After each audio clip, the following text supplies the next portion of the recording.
Plusieurs verbes. Du coup, à vous de me trouver l'infinitif. Il regarde, Lydia. Regardez. Du coup, on leur réapprend les bases ou on leur fait développer les bases au niveau du français.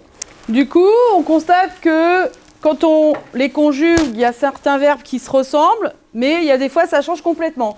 Comme là, ils vont et le verbe aller. Vous voyez, c'est pas du tout le même mot avec les mêmes lettres. Des règles de français pour pouvoir écrire simplement dans un cahier de transmission, pour écrire un message au client ou pour écrire à ses collègues aussi.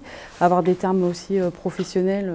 Par exemple, j'écris l'alphabet avec les mots sur le nettoyage en fait.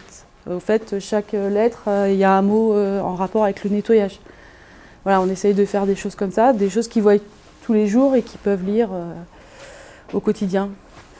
Du coup, on leur apprend ces termes-là, à les écrire et aussi à les prononcer, parce que quelquefois, il y a la prononciation qui est un petit peu difficile. Donc, apprendre à se faire comprendre aussi. Donc là, on nous dit qu'on a mis 5 litres d'eau. On mettra un dosage de 2%, puisque s'il est peu sale, ça ne sert à rien de mettre trop de produits. Donc, le calcul que l'on fait, on fait, c'est ça, Mustapha, c'est bien. Donc, 5 x 2 ou 2 x 5, comme vous voulez. En mathématiques, ça sera surtout plus l'étape de multiplication, puisqu'on est dans le calcul de dosage. Du coup, c'est une multiplication et un tableau de conversion, litres, décilitres, centilitres et millilitres, etc., pour pouvoir faire des calculs de dosage corrects, pour respecter l'environnement, pour ne pas abîmer les sols, pour ne pas les encrasser, etc.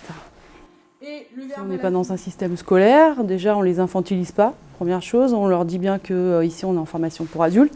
On essaye aussi d'intervertir les pôles pour pas que ça soit trop lourd aussi, c'est-à-dire que on peut faire qu'une demi-journée de français, après on fait de la pratique ou autre chose, ou alors on peut en faire qu'une fois dans la semaine, enfin tout dépend un petit peu comment on avance sur les choses.